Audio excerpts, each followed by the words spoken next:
सागर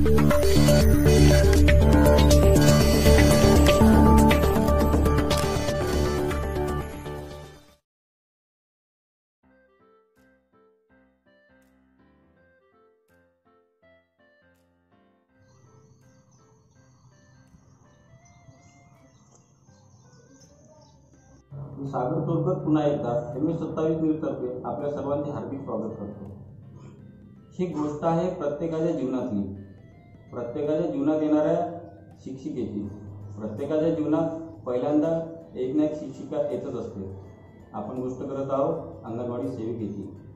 खिचडीची शाळा म्हणून ओळखल्या जाणारी आपली अंगणवाडी, खिचडीची बाई आली, खिचडीची बाई आली, खिचडी घेऊन आली असे म्हणत आपण धावत धावत अंगणवाडीत जात होतो। तर त्याच अंगणवाडी सेविकेबद्दल आपण जाणून घेण्यासाठी येथे भदुरीशेठ मंदिराजवळील वार्ड क्रमांक 2 मध्ये अंगणवाडीत आलेलो आहोत। अंगणवाडी सेविकेचे कार्य काय असते? 0 ते 6 वर्ष वयोगटातील मुलांचे वजन असो, उंची असो किंवा आहार असो किंवा त्यांचे पोषण भरण असो, किशोरी मुली असो किंवा येणाऱ्या आजारांबाबत लोकांना माहिती, लोकांबद्दल जनजागृती करणे असो, या सर्वांबाबत अंगणवाडी सेविका ही नेहमीच जागृत असते। तिचे कार्य हे समाजात नेहमीच असते। समाजात कार्य करत असताना अंगणवाडी सेविकेला कोणत्या अडीअडचणी येतात व तिचे कार्य कशा प्रकारे असते याचबाबत चर्चा करून घेण्यासाठी आपण जरूर येथील वार्ड क्रमांक 2 मधील अंगणवाडीत आलेलो आहे। तर आपण मुलांचा शारीरिक विकास असो किंवा बौद्धिक विकास असो यावर बारकाईने लक्ष ठेवणारी एकमेव व्यक्ती म्हणजे आपली अंगणवाडी सेविका। त्याला पल्स पोलिओची पहिली लस सुद्धा अंगणवाडी सेविकेनेच टोचली व आपल्यावर होणाऱ्या असाध्य आजारांबाबत प्रतिबंधात्मक लसी सुद्धा अंगणवाडी सेविकेनेच आपल्याला टोचल्या। ते सुद्धा आपल्याला अंगणवाडी सेविकेने शिकवले। त्यासोबतच जीवन जगण्याची कला आणि जीवन जगण्याची धडपड काय असते हे सगळं आपलं अंगणवाडी सेविकेसोबतच म्हणजे त्यांच्यासमोरच झालेलं असते। म्हणजे अंगणवाडी सेविकेची आठवण आपल्या जीवनात एक अमृततुल्य आठवण म्हणून आपण म्हणू शकतो।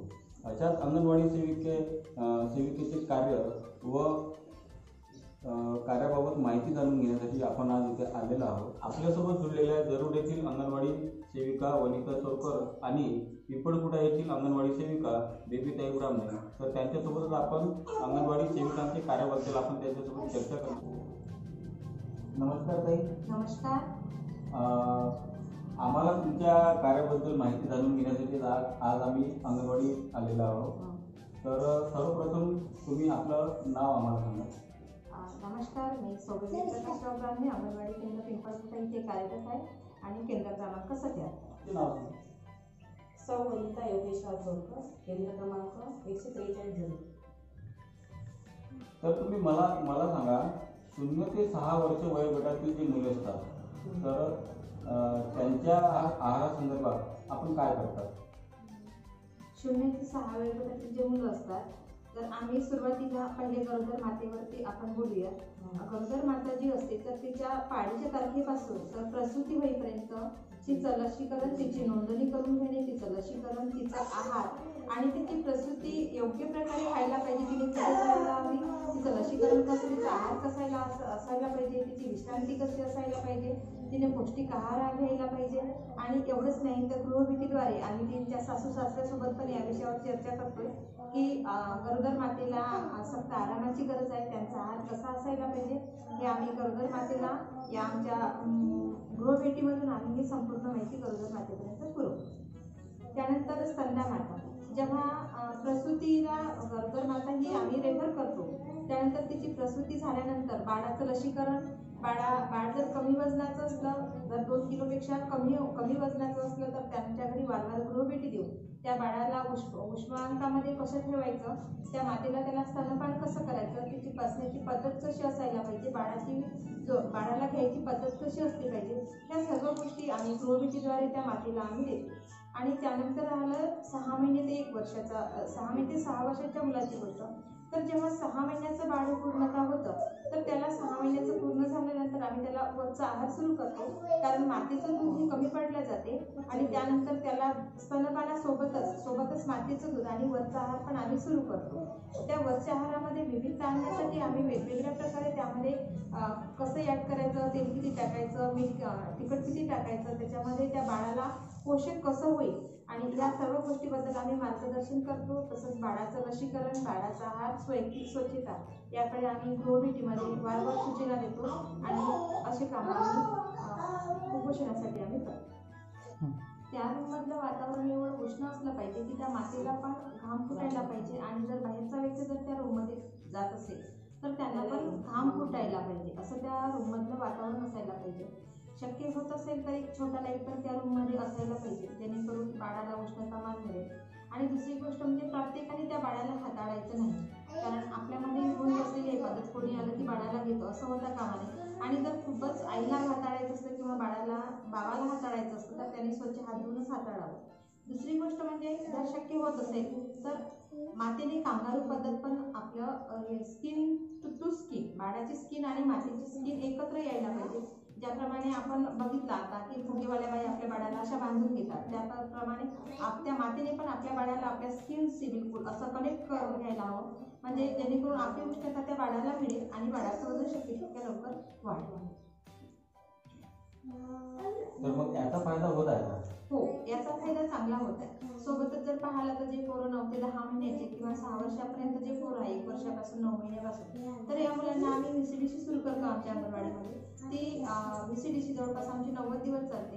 त्यामध्ये आम्ही EDNF नावाचे जे आमच्याकडे एक पॉकेट येतात ते देतो आणि त्यामध्ये मुलांना खूप छान असं वजन वाढत आहे.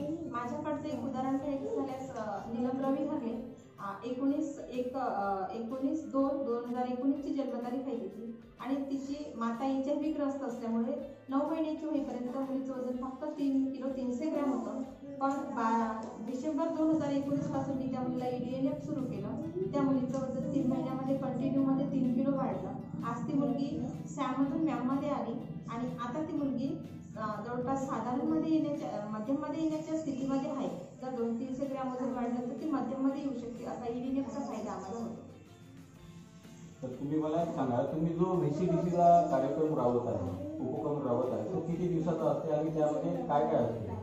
तो 90 दिवसाचा असतो आणि त्यामध्ये आम्ही EDNF तर देतो, सोबत त्याला जास्तीचा आहार पण देतो आणि सोबत गृहभेटी पण आम्ही जास्तीत जास्त वाढवतो. ते मातांना वैयक्तिक स्वच्छता, बाळाची स्वच्छता, यासोबतच जर पाहिलं त्याच्या आहारामध्ये विविधता कशा पद्धतीने आणता येईल, त्याला आपल्याला जास्तीत जास्त कुठलं मेथीचे पराठे, पालकाचे पराठे, सोबत टमाटर कसं खाऊ घालता येईल किंवा आलू भाजून आपल्याला कसा देता येईल, यावर आम्ही जास्तीत जास्त मार्गदर्शन मातांना करत असतो आणि यामधून आमचं कुपोषणाचं प्रमाण कमी होतं. बरं, या 90 दिवसाच्या कार्यक्रमात तुम्ही जेव्हा मुलांना पोषक आहार खाऊ घालता त्यानंतर त्यांच्या घरच्यांची भूमिका काय असते त्यामध्ये? तुम्ही 90 दिवस त्यांना खाऊ घातल्यानंतर त्यांचं वजन वाढून जाते आणि मग त्याच्यानंतर मग जेव्हा बाळ किंवा समजा एखादा मुलगा असो मुलगी असो ते घरी जेवण करते तर त्यांना त्या घरी त्यांना ते मिळतात का, सर्व काही खायसाठी मिळतात की नाही मिळत? नाही, असं होत नाही की प्रत्येक 10 कुटुंबामध्ये 2 कुटुंब करतात, पण 8 कुटुंब वेळोवेळी जो आम्ही सांगतो त्याला प्रतिसाद देत नाही. पण आम्ही गृहभेटीद्वारे पहिले त्यांच्याकडे जाऊन त्यांचे निगेटिव्ह प्रश्न काय आहेत ते सर्व आम्ही जाणून घेतो आणि मग त्यांच्या शंकेचं निरसन करतो. पण त्यांना हे पण सांगतो की आपल्या बाळाचा जो बुद्धांक आहे हा फक्त आणि फक्त 2 वर्षापर्यंत वाढतो. या वयामध्ये तुम्हाला वाटत नाही का की आपला मुलगा हा चांगला अधिकारी बनला पाहिजे किंवा याची बुद्धिमत्ता चांगली असली पाहिजे? मग ती म्हणतात की हो आम्हाला वाटते. मग जर का तुम्हाला हे वाटते तर या मुलाचं पोषण कसं असायला पाहिजे यावर आम्ही डीपमध्ये जाऊन त्यांना मार्गदर्शन करतो. एका वेळी होत नाही, पण त्याचा जर का आपण पाठपुरावा केला तर हळूहळू पालक सुद्धा त्या दृष्टीनं वागायला सुरुवात करतात. मला एक म्हणायचं आहे की प्रत्येकाचं काम करत असताना अडचणी येतच असतात, तर तुमच्या सुद्धा या कार्यात काही अडचणी येतात का? तुम्हाला कोणकोणत्या अडचणीला तोंड द्यावे लागतात? हो, येतात. आम्ही आता एक विषय घ्यायचा झाल्यास 3 ते 6 वयोगटातील मुलांना जर का आम्ही पाट्या सांगितल्या, पाट्या आणि लेखन सांगितलं तर आमच्याकडे पालकाचा बघण्याचा दृष्टिकोन वेगळा आहे की नाही, मॅडमच देतात. पण तेच जर का कॉन्व्हेंटमध्ये मुलांना पाठवलं तर ते सॉक्स सहित, बूट सहित, पाटी लेखन सहित, बॅग सहित सर्व करून देतात. कारण पालकांना आम्ही जो भावनिक शारीरिक विकास करतो हे दिसत नाही, पण पोरं पोपटपंची बनलेले हे मात्र नक्की दिसतं. त्यामुळे मुलांना फक्त स्टँडर्ड मेंटेनन्स करते, आम्ही पण स्टँडर्ड मेंटेनन्स करतो. पण माझ्याकडे जेव्हा लाभार्थी येतो तर त्यांना असं वाटते की ताईच देते, अंगणवाडी ताई करतात, पाठी पण अंगणवाडी ताईने द्यावी, लेखन पण ताईने द्यावी. पण आम्ही त्यांचा गृहभेटीद्वारे किंवा पालक मीटिंग बोलवून त्यांचा गैरसमज दूर करण्याचा पण आहे. सोबतच जर पाहिलं तर प्रत्येकाच्या घरी आम्ही जेव्हा गृहभेटीला जातो तर काही म्हाताऱ्या माता असतात. एक्झाम्पल घ्यायचं झाल्यास आम्ही आमच्या गृहभेटीमध्ये बघितलं की आम्हाला आमच्या आदरणीय पूजे मॅडम यांनी आमच्या प्रत्येक स्लीप मीटिंगमध्ये खूप सखोल असं मुलाचं मार्गदर्शन करतात आणि जेव्हा ते सांगतात की स्तनपानाची पद्धत कशी असायला हवी आणि जेव्हा आम्ही एखाद्या मातेकडे जाऊन सांगतो की स्तनपानाची पद्धत अशी असायला हवी, एका वेळी पूर्णतः एक स्तन खाली होईपर्यंत पाजावं, पण त्या म्हाताऱ्या माया असतात त्या म्हणतात की नाही एक स्तन यौनाचं असतं आणि एक स्तन हे पानाचं असतं, ही पण त्यांची भूमिका असतं. आता तिथे आम्ही तू मी न करता आम्ही तिथून परत येतो आणि त्या मातेच्या मुलाला म्हणजे स्तंदा मातेच्या पतीला आम्ही सांगतो की तुम्ही अंगणवाडीमध्ये या, मला बोलायचं आहे.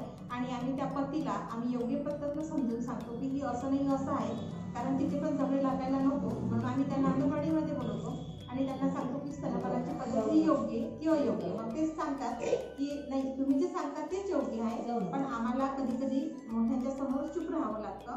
अशा पद्धतीनं अडचणी पण येतात आणि आम्ही त्याचं अशा पद्धतीनं निरसन करतो. बस तुम्हाला अशा प्रकारच्या ज्या अडचणी येतात त्या अडचणीमध्ये शासनाची भूमिका काय आहे? शासनाची भूमिका, शासन वेळोवेळी आम्हाला सर्व मदत करते, जे साहित्य पुरवायचं आहे ते पण पुरवतो आणि एवढंच नाही तर आम्हाला शासनाचा पाठपुरावा आम्हाला ज्या पद्धतीनं आम्हाला सर्व द्यायला पाहिजे ते पण देतो. खूप असा खर्च पण होतो, पण थोडंसं शासनाने आमच्या मानधनाकडे पण लक्ष द्यावं, कारण महागाई खूप वाढलेली आहे. आम्हाला पण मुलं शिकवायची आहेत, आम्हाला पण आमचे बालक घडवायचे आहे. म्हणून शासनाला मी एकच आजच्या विनंती करू इच्छितो की शासनाने आमच्या मानधनाकडे जरा सखोल विचार करावा आणि शक्य तितक्या लवकर आमचं मानधन वाढवा. तुम्ही एवढे मोठे महान कार्य करत आहे तर शासन सुद्धा तुमच्या मूल्याकडे लक्ष देऊन तुमच्या मानधनात नक्कीच वाढ करेल. नुकताच झालेल्या महिला दिनाबद्दल तुम्हाला तुमचे काय मत आहे? आता 8 मार्चलाच आपण मोठ्या उत्साहाने महिला दिन साजरा केला आहे, पण आता हिंगणघाट येथे झालेला ऍसिड हल्ला आपल्या समोरच आहे. त्यानंतर हैदराबादमध्ये झालेला बलात्काराचे प्रकरण पण आपल्या समोरच आहे. निर्भया कांडला जो झाल्या निर्भयाचा जो हे झाला घटना झाली आहे त्याला पण अजून न्याय मिळत नाही. तर आजची महिला ही सुरक्षित आहे का? तुमच्या अंगणवाडीचे ज्या किशोरी मुली येतात त्यांना तुम्ही त्याबद्दल काय धडे देतात त्याबद्दल आम्हाला सर्वप्रथम मी पुन्हा एकदा सर्व महिलांना जागतिक दिनाच्या हार्दिक शुभेच्छा देते आणि मी हे सांगू इच्छिते की आजची महिला सुरक्षित आहे आणि नाही आहे. आज जर बघितलं तर मी तर पालकांना एकच संदेश देऊ इच्छिते की मुलींना डान्सर कमी बनवा, शक्य होत असेल तर मुलींना कराटे शिकवा, कारण स्वतःचं संरक्षण स्वतः मुलगी करायला पाहिजे. आणि सोबतच जर पाहिलं तर हे जे हल्ले आहे तर हल्ले तर होते आहे याबद्दल काही प्रश्न नाही, पण मातेने मुलीची आई कमी बना आणि मैत्रीण जास्त बना. तेव्हापर्यंत प्रत्येक गोष्ट मुलींनी आईशी शेअर करायला पाहिजे की मी कुठे जात आहे खोटं न बोलता. शक्य होत असेल जर का मुलगी हितगुज करत नसेल आईशी तर आईने एखादी आपल्या कॉलेज लाईफ मधली, शाळेच्या लाईफ मधली एखादी गोष्टी मुलीशी शेअर करावी की मी शाळेमध्ये असताना कशी राहायची, मी शाळेमध्ये असताना मी माझ्या क्लासमधल्या मुलांशी कशी बोलायची, माझे मित्र मुलं होते पण माझे मित्र मुलं असून सुद्धा कसे होते. मी माझ्या घरी पण माझ्या मुलांना पूर्णपणे फ्रीडम दिलेलं आहे. माझी मुलगी डॉक्टर आहे, तिला पूर्णपणे फ्रीडम आहे की बाई तिला कोणाशी बोलतायचं, कसं बोलायचं, काय बोलायचं ती प्रत्येक गोष्ट माझ्याशी शेअर करते. मी माझ्या मुलांना पण तेच फ्रीडम दिलेलं आहे. म्हणजे मुलांना फ्रीडम द्या, खूप बंदिस्तामध्ये ठेवू नका, मुलींवर प्रेशराईज करू नका. मुलींनी प्रत्येक गोष्ट आईशी हितगुज करायला पाहिजे, कारण बाबा बाहेरचे असतात, बाहेरची प्रत्येक गोष्ट बाबा मुलीशी शेअर करू शकत नाही, पण आईने मुलीची आई बना. किशोरी मुलींना पण आम्ही याच्यामध्ये हेच गोष्ट सांगते की आपल्यावर जर काही एखादं संकट येत असेल तर ती मैत्रिणीशी शेअर करू नका, कारण मैत्रिणी ही दुसरी कोणाकडे सांगू शकते, पण आपली जी आई असते ती आई ही आपली कधीही चुकीचं करणार नाही आणि आईच आपल्याला योग्य न्याय मिळवून देऊ शकते. म्हणून मुलीने पण प्रत्येक गोष्ट आपल्या आईशी शेअर करावी, मुलीने पण आपल्या आईची मैत्रीण बनावी आणि आईने पण आपल्या मुलीची मैत्रीणच बनावी. आई कमी बनावं आणि मैत्रीण जास्त बनावी. सोबत पाहिलं तर हे याच्या हल्ले होत आहे तर हे खरोखर म्हणजे एक हानिकारक गोष्ट आहे, असं व्हायलाच नको. इतकंच नाही तर मी मातांना हे पण सुद्धा सांगते की आपल्या मुलांना ज्याप्रमाणे आपण मुलीवर वाद ठेवतो, मी मुलींना सांगत असते की आमच्याकडे मुली येतात तेव्हा म्हणतात की नाही माझ्या भावाला माझी आई काहीच बोलत नाही मॅडम आणि मला प्रत्येक गोष्ट सांगते, तर मी त्यांना म्हणत असते बेटा आपल्या भावाने जर का घर बांधण्यासाठी लोखंड आणलं तर ते लोखंड कुठं ठेवलं जातं, कपाटामध्ये ठेवलं जाते का? मुली म्हणतात नाही, पण त्याचं जर गोष्ट आपल्या बाबाने सोनं आणलं तर मग सोनं कुठं असते, आईच्या गळ्यात, आईच्या हातात. मग आपला जो भाऊ आहे हा लोखंडासारखा आहे. हा कुठेही असला आणि याला किती रट्टे पडले याला फरक पडला नाही, पण तुमची खरोखर सोन्यासारखी आहे आणि म्हणूनच तुम्ही सोनं आहे आणि म्हणूनच तुम्हाला जपलं जाते. तर मी मातेला, पालकांना हे पण सांगेन की मी मुलींना जीन्स घालायला मनाई करणार नाही. मुलींनी जीन्स जरूर घालावं, पण अंगप्रदर्शन नको. मी जीन्स घाला, पण आपलं जे पूर्ण शरीर आहे हे झाकलं गेलं पाहिजे. तुम्ही स्टेप कट करा, केस कशीही असू द्या, पण आपली केस रचना, आपली शरीर रचना आपलं हे योग्य प्रकारे असलं पाहिजे. हेच मी जागतिक दिनाच्या दिनी सांगू शकेन. आणि मुलांना पण, मातेला, पालकांना मी सरळ सांगू शकते की आपल्या मुलांना हे सांगा की बाबा रे, दुसऱ्याची जरी बहीण असली तरी तुझीही एक बहीण घरामध्ये आहे. आणि दुसऱ्या मुलाने जर का आपल्या बहिणीकडे या दृष्टीने पाहिलं किंवा आपल्या बहिणीकडे जर चिडमार केली तर तुला काय वाटेल? पहिले याचा शोध मनाशी घे आणि नंतर दुसऱ्याच्या मुलीची फोड काढताना पहिले आपल्या स्वतःच्या बहिणीचा विचार कर, नंतरच दुसऱ्याच्या मुलीची फोड काढ. एवढं पालकांनी आपल्या मुलांना पण सांगायला पाहिजे आणि आपल्या मुलींवर पण त्याच बेताने लक्ष ठेवायला पाहिजे की आपली मुलगी चुकीचं बोलताना नेमकं कधी कधी मुले नाईलाजास्त खोटे बोलतात, पण त्यावर टेन्शन न घेता किंवा मुलीला प्रेशराईज न करता ही खोटं बोलण्यामागचा उद्देश काय आहे हे पण जाणून घ्यायला पाहिजे. एवढंच मला या महिन्याच्या दिवशी सांगायचं. अंगणवाडी सेविकेसोबतच आमच्या माहितीनुसार आम्हाला असं माहिती पडले की तुम्ही अभिनय सुद्धा खूप सुंदर प्रकारे करता आणि त्या अभिनयातून तुम्ही वेळोवेळी रमाईची भूमिका साकारत असतात. तर त्या तुमच्या अभिनयाबद्दल व रमाईबद्दल आम्हाला 2 शब्द सांगू. यासोबत रमाईची भूमिका मी करते, मी सावित्रीची भूमिका पण निभवते. सोबतच जर पाहिलं तर आदरणीय आमचे CDPO राजीवजी पाटील सर यांनी पण आम्हाला एक आम्ही स्त्रीभ्रूण हत्या नाटिका पण मी स्वतः केलेली आहे आणि ती आमच्या अधिकाऱ्यांच्या सूचनेनुसार आम्ही भरपूर ठिकाणी ती पण सादर केलेली आहे. स्त्रीभ्रूण हत्या थांबवावी आणि ती कशा पद्धतीनं स्त्रीवर कसा काही अन्याय करते आणि एक स्त्रीच आपलं कुटुंब कसं वाचवते ही पण नाटिका मी माझ्या स्वतःच्या देखील साक्षीने ती तयार केलेली आहे. सोबतच मी रमाईची भूमिका म्हणजे रमाई जयंतीच्या वेळी 14 एप्रिल ह्या दृष्टीने सगळे प्रोग्राम पार पाडत असते. तर हे सांगताना मी समाजासमोर एकच सांगते की जर सावित्रीबाई नसत्या तर ज्योतिबा घडले नसते, जर माझी जाऊ नसत्या तर शिवबा घडले नसते आणि जर आज रमाई नसत्या तर डॉक्टर बाबासाहेब आंबेडकर सुद्धा ठेवले नसते. कारण रमाईची भूमिका एवढी महान आहे डॉक्टर बाबासाहेब आंबेडकरांच्या जीवनामध्ये की जेव्हा डॉक्टर बाबासाहेब आंबेडकर गोलमेज परिषदेसाठी जातात तेव्हा वसतिगृहामधली मुलं 3 दिवसापासून उपाशी असतात आणि जेव्हा तिथे रमाई जाते तर तेव्हा ती स्वतःच्या बांगड्या त्या मुलांसाठी विकते आणि त्या मुलांना जेवण घालते. तिथले ते कर्मचारी म्हणतात की नाही वैद्य साहेब तुम्ही असं काही करू नका, जर साहेबांना हे कळलं तर आमच्यावर आलं. पण रमाबाईचं उत्तर असते की नाही, एवढं सोन्याचं दागिनं माझ्याकडे, मौल्यवान दागिनं माझ्याकडे डॉक्टर बाबासाहेब आंबेडकर असताना मी या सोन्याच्या दागिन्याचं काय करू? तर मी पाहिलं की बाया भरपूरशा सोन्याला महत्व देतात, पण रमाबाईने सांगितलं की माझा पतीच माझ्यासाठी मौल्यवान सोनं आहे आणि हा संदेश मी समाजापर्यंत पोहोचवते. प्रत्येक वेळी म्हणतात की एका कर्तव्य पुरुषामागे स्त्रीचा हात असतो आणि या नाटिकेमधून प्रोग्राममधून मी सिद्ध करून देते की खरोखर एका कर्तव्य पुरुषामागे स्त्रीचा हात असतो. त्याप्रमाणे मी आता सांगितलं की ज्योतिबा सावित्री नसते तर ज्योतिबा घडले नसते, जिजाऊ नसते तर शिवबा घडले नसते आणि माता रमाई जर नसते तर खरोखर डॉक्टर बाबासाहेब आंबेडकर घडले असते. आणि म्हणूनच म्हणतात की एका कर्तव्य पुरुषामागे स्त्रीचा हात असतो. तुमचं म्हणणं खरं आहे. म्हणूनच शासनाने अंगणवाडी सेवकना नेमका अंगणवाडी सेविका नेमली आहे. कारण शासनाला सुद्धा माहित आहे की मुलगा घडवण्यामागे आईचा हात असते, तसेच मुलं घडवण्यामागे शिक्षिकेचा सुद्धा हात असते आणि मुलगा घडवण्यामागे एका बायकोचा पण हात असते आणि बहिणीचा सुद्धा हात असते. 22 मार्च पोषण सप्ताह तुमचा आता सध्या चालू आहे. तर या पोषण सप्ताहामध्ये तुम्ही पोषण पंधरवड्यामध्ये तुम्ही मुलांना कशा प्रकारे पोषण देतात, आहार देतात त्याबद्दल थोडी चर्चा करा. पोषण पंधरवड्यामध्ये मुलांना अनौपचारिक शिक्षणापासून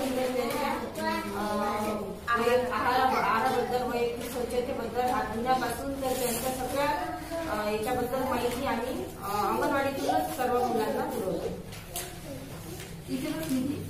अंगणवाडी सेविकेसोबतच अंगणवाडी मदतनीसची पण भूमिका खूप महत्वाची आहे.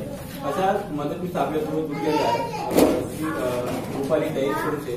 तर आपण त्यांच्या तोंडातून 2 शब्द ऐकून घेऊया की अंगणवाडीच्या कार्यामध्ये त्यांना कोणत्या अडचणी येतात व त्या अडचणींना त्या कशा प्रकारे सामोरे जातात व अंगणवाडीचे कार्य करत असताना ते कशा प्रकारचे असते ते थोडक्यात आपण त्यांच्याकडून ऐकून घेऊया. मी रुपाली नरेश खुर्चे. सन 2014 फरवरीमध्ये मी जॉईन झाली आहे आणि मला आता 5 ते 6 वर्ष झालेले आहे मदतनीसचे काम करत असताना. मी रोज अंगणवाडी उघडते आणि मुलांना बोलवायला जाते. पण मला तर म्हणजे असं वाटते की कॉन्व्हेंटमध्ये जेव्हा आई वडील पाठवते मुलांना तेव्हा ते स्वतःच तयारी करून येतात आणि टाईमच्या आत. पण आम्ही जेव्हा त्यांच्या घरापर्यंत जातो तेव्हा त्यांना म्हणावं लागतं आम्हाला की काही तुम्ही थोड्या लवकर तयारी करून द्या ना मुलांची, मी अंगणवाडीत घेऊन जाते. एवढ्या विश्वासाने ते आमच्या सोबत मुलांना पाठवते.